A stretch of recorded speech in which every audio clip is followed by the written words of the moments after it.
It's Mercy and Teresa here on our Rebel Minds podcast. And today we're tackling this whole idea. I just learned this term, Teresa, Duvet Days, where you do nothing. You cocoon, you don't make any appointments, you don't answer any emails, text, nothing.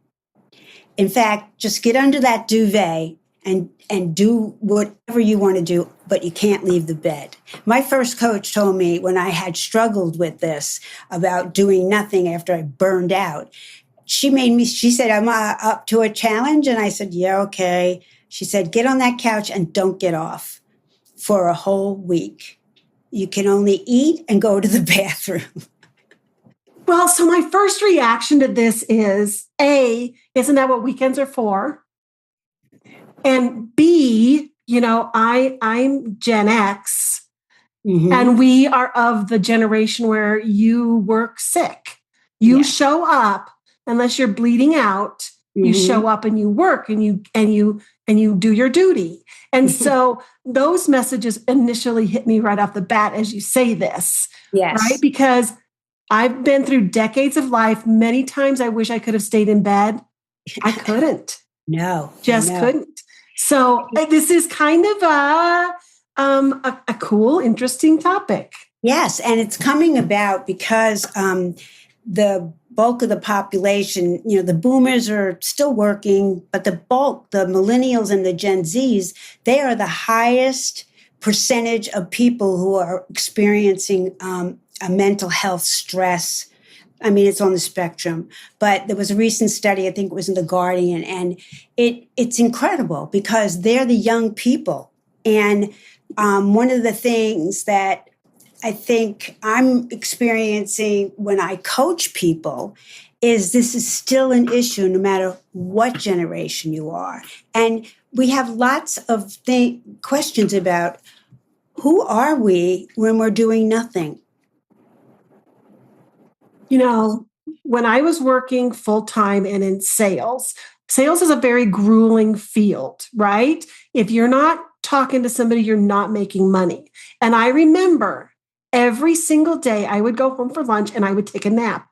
I would take my lunch hour and I would nap because I could not make it through the day otherwise. And so what you're proposing is a much, much grander design than that, but it still speaks to we all need to rest. So what is keeping them from resting?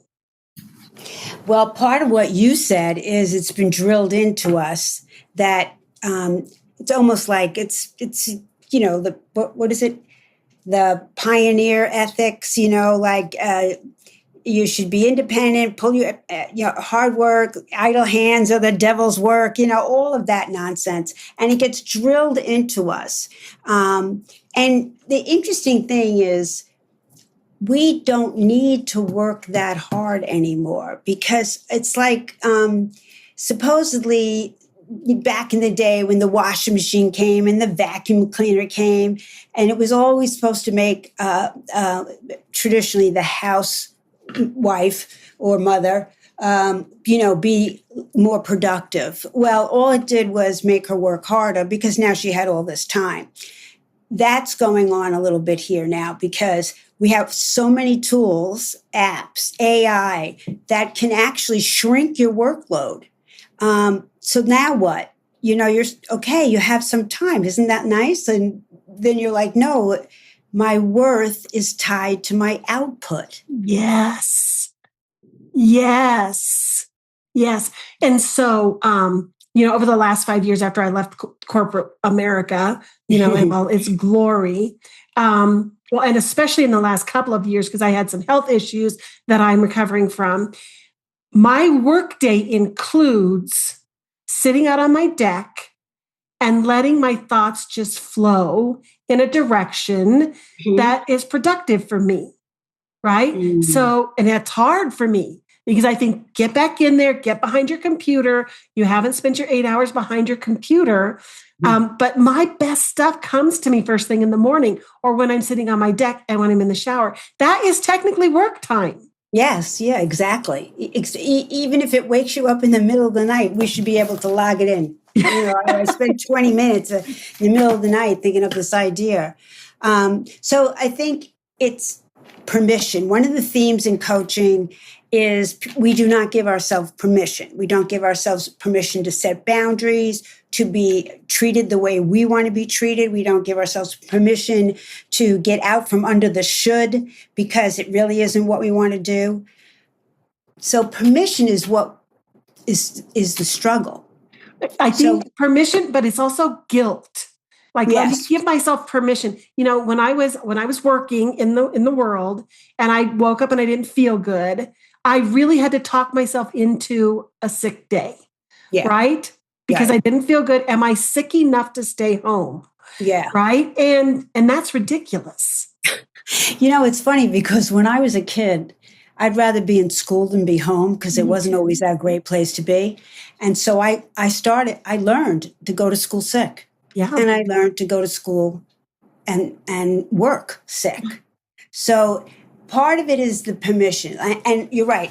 Guilt, what does guilt say? Guilt says I should be doing something else. I should be doing something else. And underneath the should is I'm not worthy if I'm not doing. Yes. We are a doing culture. But there was something else I read that I liked. What does it say about how we value our inner life? Yes. Because who you are is when you're doing nothing. That's who you are, Yes. not your being rather than doing. Yes. And So, when you do something, it should feel good. When yeah, did we lose that?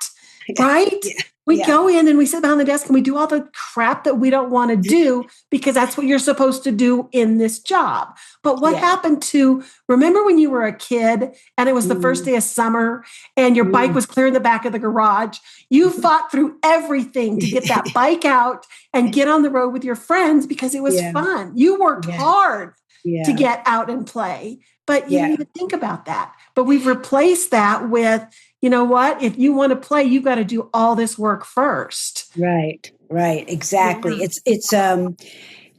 It's a reward versus an integral part of your life. Like you should Yes. be able to call in well, I'm feeling so great. I'm not going to waste it on a day at work. But Right. it is, I think, it's thinking about your inner life. Why? The other thing underneath this is why do people have trouble just being? Like, they don't want their thoughts, they don't want some information to percolate up. Um, I think part of it is an escape from something that's going on in your head or your mental chit chat in your head. That's so many people say I'm uncomfortable if I'm not doing anything. Yeah. You know what? And I think that's the bigger picture here. Hmm. Because, Hmm. yes, okay, I can give myself permission to stay in bed all day Hmm. and I can try not to feel guilty about it. But what happens in my head, that might be the worst thing yet. Yes. I don't know. I love sitting and doing nothing because there's amazing things going on in here.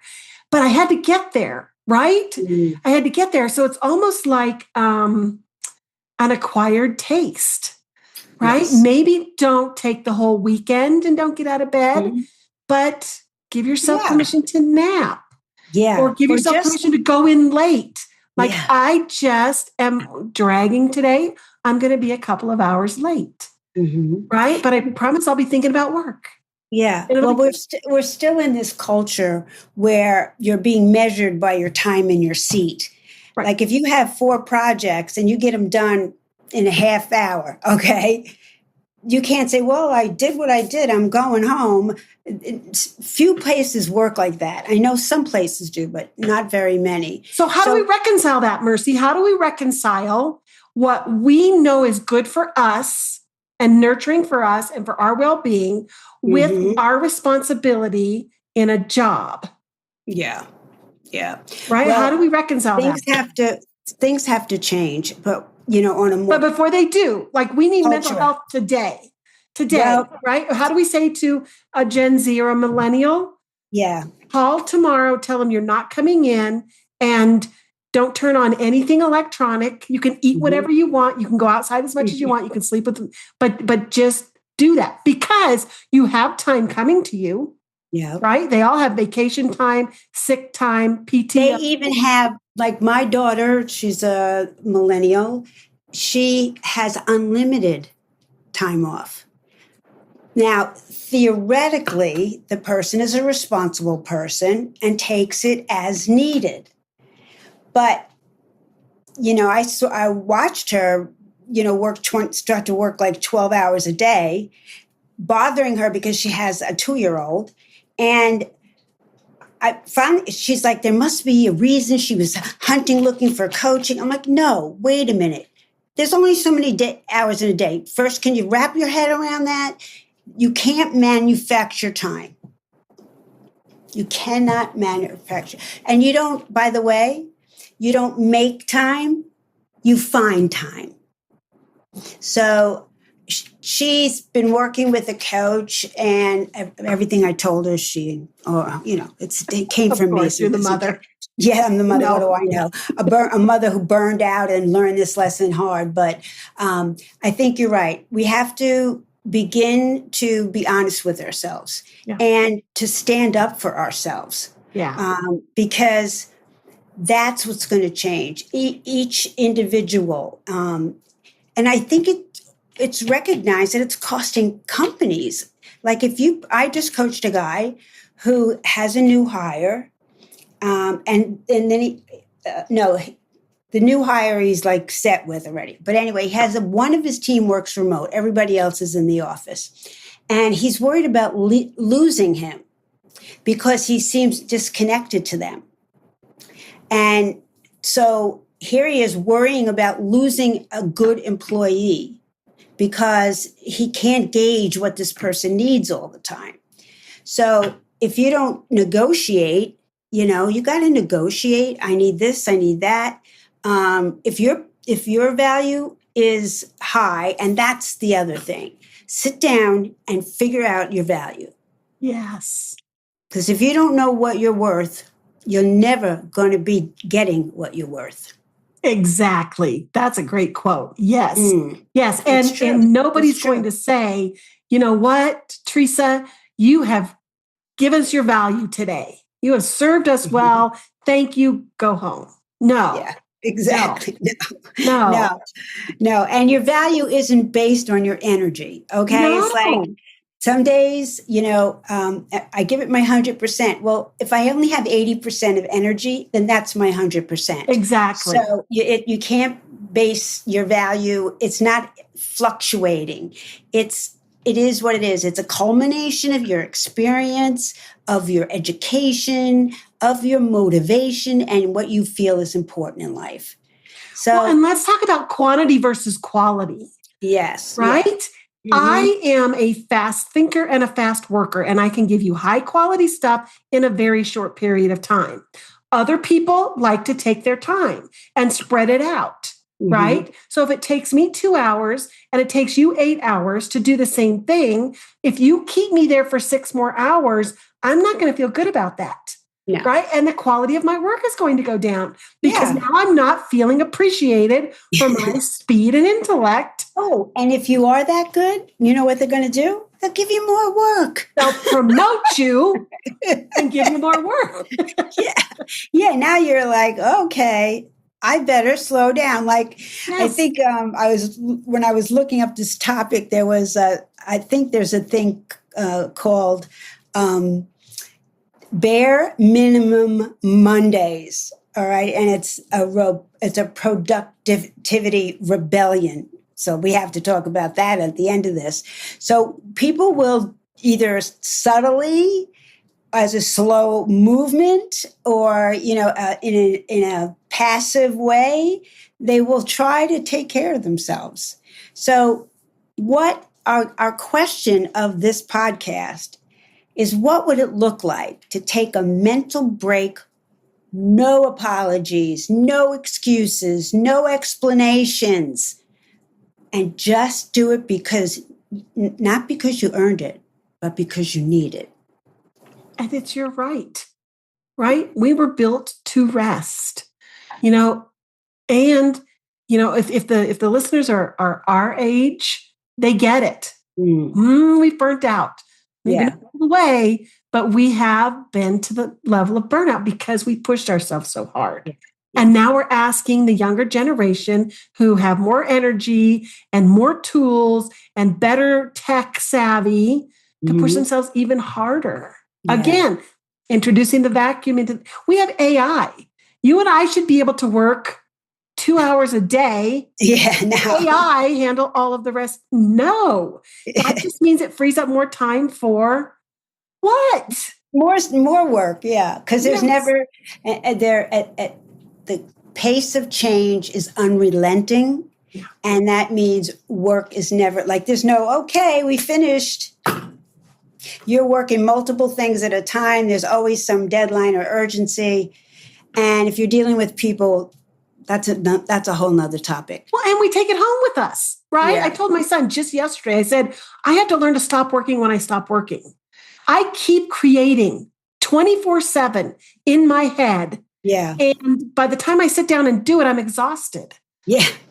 To stop. And I think maybe that's the whole point of, Netflix and chill. Like, disconnect the brain from work and connect it somewhere else. Yes. But what you're saying is we're going to disconnect the brain from everything and let it settle down. Let it calm down.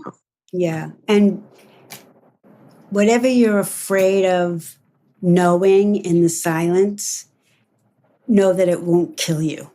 Well, and it won't go away just because you're not looking at it. It's not going to go away. No. And the body never lies. So you might think you're holding this down, but your body will rebel at some point. Well, and I always say, if you want to know how you're doing in creating your life, look around. Yeah. If it's all good, you're doing a good job. If it's not, something needs to change. Yeah, right. Nothing changes if nothing changes. And you can change it just by looking at it differently. Mm-hmm. If you think to yourself, I am going to take a day off every month, that's for me, and I'm going to tell my boss, then everything changes. It does. Everything changes. Well, I think on that note, we'll sum it up by, again, what it'd be like, you guys, if you just did nothing, just observe yourself. What chatter happens? I should be doing this. There's something wrong with me. I'm not worthy. Whatever. Just package all those things up, put them in a box, and throw them out the window because they're not true. It's absolutely true. Until next time, we're the Rebel Minds. Take care.